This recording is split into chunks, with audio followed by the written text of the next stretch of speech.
Wadidaw, kembali lagi dengan Marga Anime di sini. Tentu saja kita semua sudah membaca One Piece chapter 1079. Nah, sekarang waktunya sedikit membedah isi yang terdapat di chapter terbaru yang berjudul Yonko Bajak Laut Rambut Merah.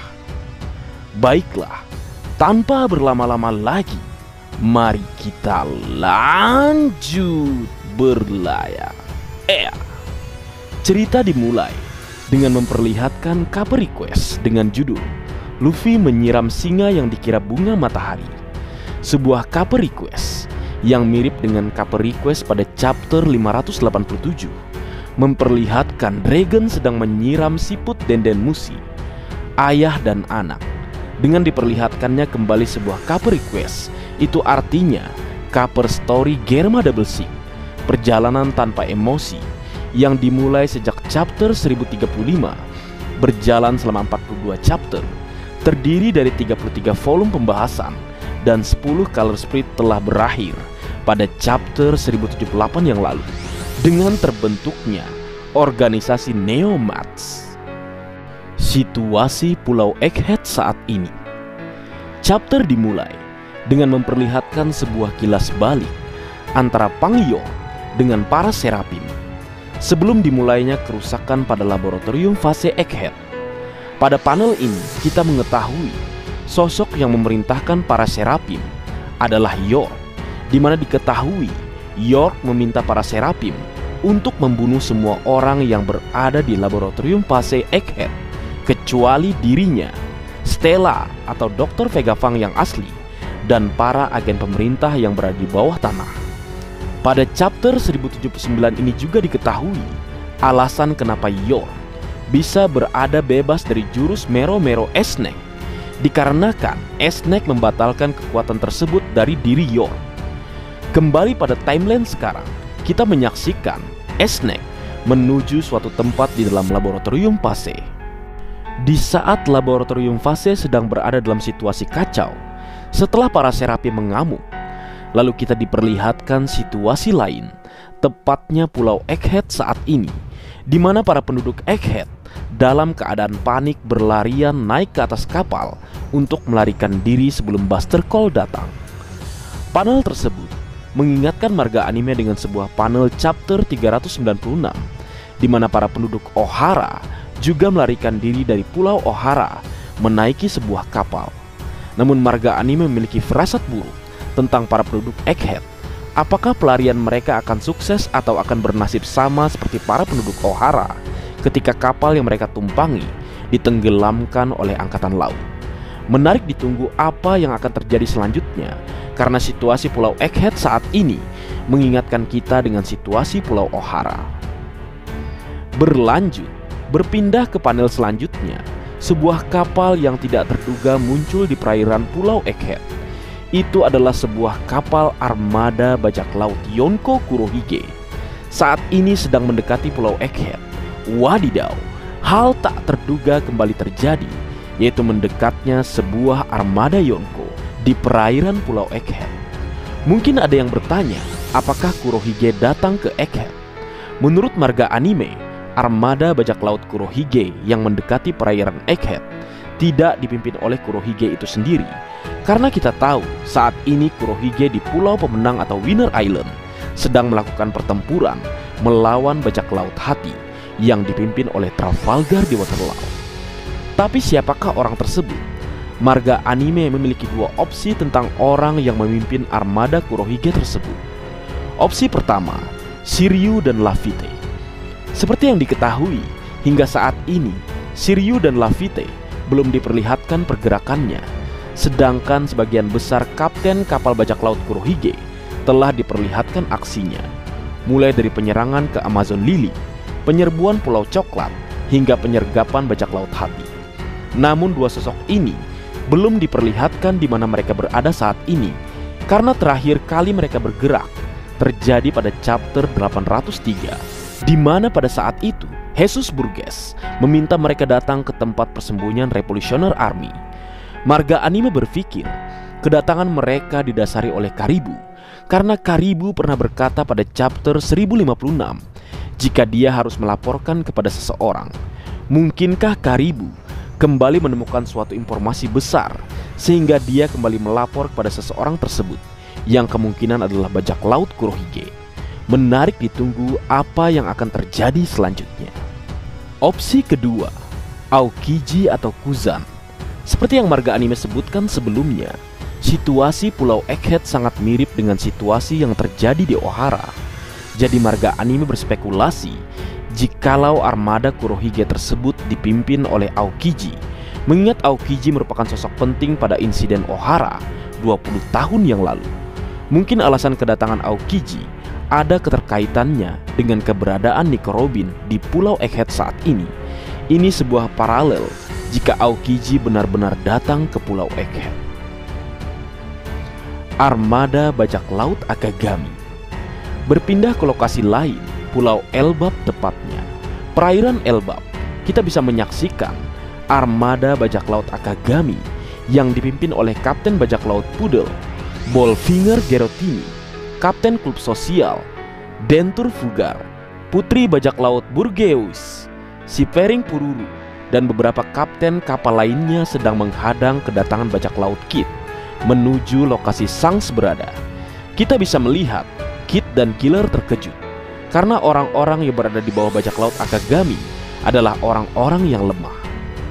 Pada panel selanjutnya, Kapten Bajak Laut Akagami no Shanks sedang berjalan menaiki kapal Red Force untuk menghadapi kedatangan bajak laut Kid. Di saat Shanks telah menaiki kapal, Shanks meminta para armada bajak laut miliknya untuk mundur, jangan berhadapan dengan bajak laut Kid. Diketahui di sini jika armada bajak laut Yonko Akagami no Shanks dikenal sebagai armada yang lemah karena diisi oleh kroco-kroco seperti yang disebutkan Kid sebelumnya. Para kapten bajak laut berkata mereka bersyukur karena telah diselamatkan oleh bendera bajak laut Akagami yang melindungi mereka selama ini. Menarik, ternyata selama ini alasan armada Shanks dikenal lemah karena Shanks berniat melindungi mereka semua. Ini berbanding terbalik dengan armada bajak laut Kaido yang terkenal cukup kuat karena armada mereka diisi oleh bajak laut pengguna Smelzoan. Berlanjut ke cerita, kita melihat Shanks telah menaiki kapal Red Force untuk persiapan menyambut kedatangan bajak laut Eustace Kapten Kid.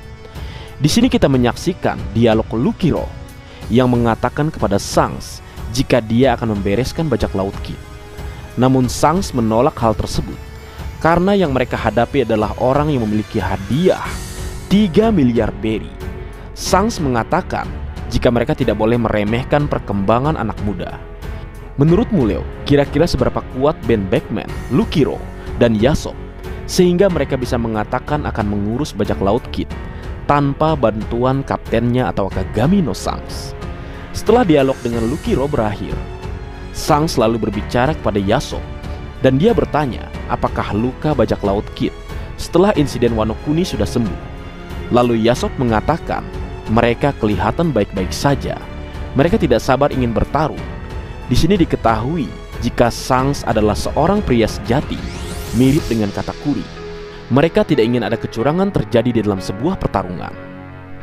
Berlanjut, Akagami no Shanks diperlihatkan bertanya kepada Hongo tentang perkembangan yang terjadi dengan bajak laut Kurohige.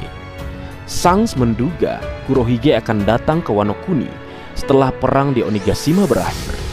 Jadi alasan kedatangan Shanks ke Wano adalah untuk menghentikan pergerakan Kurohige. Namun Shanks justru menemukan Admiral Green Bull di Wano Kuni, bukan bajak laut Kurohige. Di sini juga terdapat informasi jika bajak laut Kurohige dipimpin oleh Teach telah meninggalkan pulau bajak laut Beehive, yang artinya Kurohige saat ini masih dalam pertarungan melawan bajak laut Hati di pulau pemenang atau Winner Island. Apakah Shanks akan kembali memburu Teach setelah melawan bajak laut Kid, atau dia justru datang ke Egghead tempat Luffy berada? Menarik ditunggu apa yang akan terjadi selanjutnya. Akagami no Shanks melawan bajak laut Eustace Kapten Kid. Kita menyaksikan Shanks sedang membaca informasi yang diberikan Hongo kepadanya. Berpindah ke lokasi lain, posisi Kit berada, kita bisa melihat Eustace Kapten Kit bertanya kepada Killer berapa kapal yang berada tepat di depannya. Lalu Killer menjawab ada 9 kapal berada di depan Kit saat ini. Lalu kita menyaksikan Kit mengeluarkan jurus terkuat miliknya, Demon Pang. Kit mengatakan akan memusnahkan mereka dalam 10 detik. Kita juga menyaksikan kapal armada Shanks ditarik oleh serangan Kit tersebut. Jurus Kit tersebut adalah jurus yang dia gunakan ketika berhadapan dengan Big Mom pada final Battle Onigashima. Sebuah jurus super kuat yang bahkan tidak bisa dibatalkan oleh Hosoku Haki milik Big Mom. Di saat Sang sedang membaca informasi tentang Kit, Sang dikagetkan dengan penglihatan masa depan miliknya. Sang di sini diperlihatkan menggunakan penglihatan masa depan dan menyaksikan kehancuran yang disebabkan oleh serangan Demon Pang milik Eustace Kapten Kit. Lalu Sang mengatakan serangan tersebut sangat kuat. Tanpa berbasa-basi, Sang langsung terbang ke arah kapal milik Eustace Kapten Kit, lalu menyerang Kit menggunakan Kamusari. Kita bisa menyaksikan panel manga yang sangat keren memperlihatkan keganasan tebasan Shanks. Kamusari sendiri adalah sebuah serangan yang digunakan oleh Goldie Roger pada chapter 966 ketika menyerang Kozuki Oden. Serangan Shanks tersebut sangat kuat. Serangan yang berlapis Hosoku Haki membelah Demon Pang menjadi 2, sehingga terjadi ledakan hebat yang ditimbulkan oleh ledakan tersebut. Kita menyaksikan para bawahan Kit terlempar akibat efek Hosoku Haki milik Shanks, dan Kit terlihat remuk. Berlanjut, ternyata tidak hanya Kit yang kalah akibat Kamusari milik Shanks. Killer yang berada di samping Kit yang berusaha melindungi Kit juga dikalahkan oleh serangan tersebut. Kita bisa menyaksikan Eustace Kapten Kit dan Killer mengalami luka parah setelah menerima Kamusari. Lalu kita juga menyaksikan Hit dan Weir menangis memohon ampun kepada Shanks agar tidak membunuh kaptennya. Kita bisa melihat Hit memberikan rod poneglyph yang didapat Kit dari Kaido dan Big Mom kepada Shanks. Sebelum berlanjut, Marga Anime sedikit membahas tentang kekuatan Shanks yang terungkap pada chapter 1079. Kecepatan Shanks. Di sini kita tidak hanya melihat Shanks hebat dalam haki saja, tapi dia juga memiliki kecepatan yang sangat hebat. Shanks bisa mencapai posisi Kit dalam hitungan detik. Hal ini tidak mengherankan, karena dalam movie Red, Shanks juga mampu mengimbangi kecepatan dari Admiral Kizaru. Ken Bunsoku Haki tingkat tinggi. Penglihatan masa depan Akagami no Shanks berada pada level tertinggi saat ini.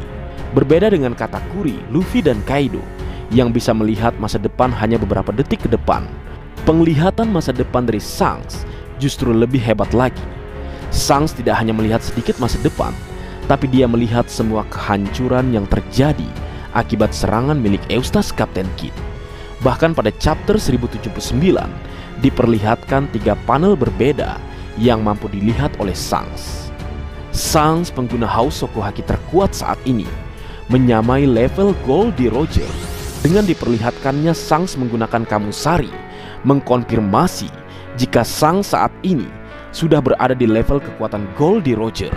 Apakah kalian setuju jika Shanks saat ini berada pada level terkuat di One Piece? Tidak heran seorang Kaido menyandingkan namanya di antara para legend. Baik, berlanjut ke cerita. Di saat Akagami no Shanks mendapatkan rod poneglyph, kita bisa melihat Shanks melompat meninggalkan kapal milik Kit. Lalu panel berubah memperlihatkan Dory dan Brogy dalam ancang-ancang akan menyerang kapal Eustace Kapten Kit menggunakan serangan gabungan. Leo, kita akan menyaksikan serangan dahsyat dari 2 raksasa terkuat Elbap. Hakoku disebut dengan Hakoku yang artinya teknik penguasa negeri, sebuah serangan combo yang mirip dengan serangan gabungan Yonko, Big Mom, dan Kaido, sehingga serangan dahsyat tersebut membuat kapal Victoria Pang terbelah menjadi 2. Lalu narator berbicara, di Elbap, dunia baru, bajak laut Kit yang dipimpin oleh Kapten Kit dengan bounty buronan sebesar 3 miliar berry telah dihancurkan. Lalu chapter ditutup dengan memperlihatkan seluruh kru bajak laut Eustace Kapten Kidd tenggelam ke dasar laut. Kita juga melihat panel Shanks dalam keadaan marah menutup chapter tersebut. Wadidaw, chapter yang sangat luar biasa. Namun sebelum menutup pembahasan kali ini, Marga Anime akan memberikan sedikit informasi tentang chapter terbaru. Seperti yang dikatakan oleh narator, jika bajak laut Kidd telah dihancurkan, mungkin kita bertanya-tanya, apakah peran Kidd sudah selesai?